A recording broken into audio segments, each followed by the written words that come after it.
Hey guys, this is Joshua Peterson, Peterson Electric. We're out today at a customer's house in Thornton.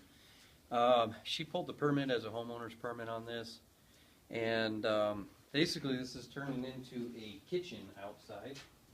They're going to be having a fridge right here, a sink, a plumbing right there.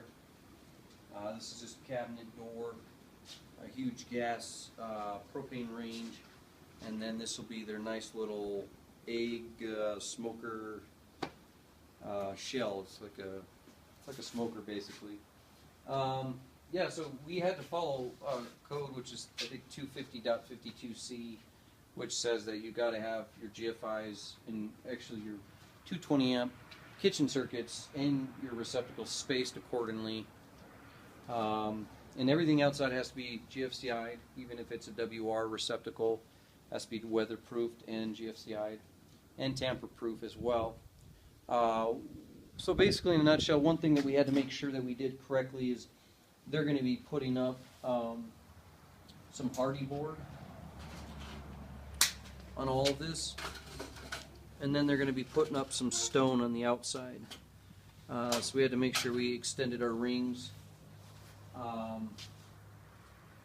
Also had to make sure that the GFCIs are in acceptable locations to try to reset. So for instance, up here we had some receptacles that we did. We did one side of our receptacle as a constant hot, and the other side as a switch. So they're going to switch some festoon lighting, one on each beam, and then they're going to do LED lighting with the constant hot on a remote, and that'll just have a little eye on there that it'll see to turn on each strand across. And this is going to be indirect lighting on the top of the beam, because that's going to be exposed with LED, and the bottom will be that festoon, so they can turn them on and off. The other thing is they just kind of created over in this corner, kind of like a peninsula, and they had to get the underground conduit put in, which is a PVC, and that's a Schedule 80 coming out of ground with an FA into a piece of Carflex here, and then we GFI'd over here to another outlet. It doesn't really speak upon that as a dry bar, how many outlets. I probably didn't have to have any, but they wanted at least one, so I put two in. The other thing that we had to do over here is to make sure these GFCIs are in an acceptable location, because one of the switches came from inside, and we had to come back down to a GFI and back up. We couldn't leave the GFIs up high, and we had to connect Romex into that box going into Carflex, running our THWN. And so then we came up through the back side, and you can't see that right now, but when we get all this done and trimmed out, I'll show you a second part of the video once the granite's up and the backsplash is going to be glass. And then we also had to make sure that we had to get our outlet down here. I guess our gas igniter has a 110, and then they were going to have a little cook light too, so they can watch their steaks. But yeah, so we do things like this all the time. Keep in mind that if you're going to do ceiling fans or outdoor lighting or outdoor TVs, that they all have to be wet rated. So everything goes out pretty quickly in cost. Usually the customer is responsible to buy all those accessory items, but everything else will be approved. She did get some LED tape. I'm not going to tell you where she got it online, because that's our secret.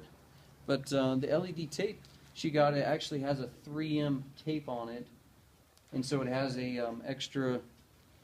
It's got the extra backing on it, which has got kind of like a rubber. If you can see that, it's got a rubber silicone on it, so it's rated to be outdoor and weather on top of it. It does have a sticky back on there. As long as that doesn't get touched or dried out, you can stick it down. Usually it's good to put a little staple on there just to keep it down and straight. And then they can run this, it's just like probably like a 24 gauge, maybe even a 26 gauge stranded. And that way they can fish it up. So they'll use a constant hot down here, put the transformer, fish up a wire, and then they'll do an LED tape light across the lip of this counter as it comes off. And they can illuminate this way. In fact, they could just stub it out this way too and illuminate it both sides of the counter.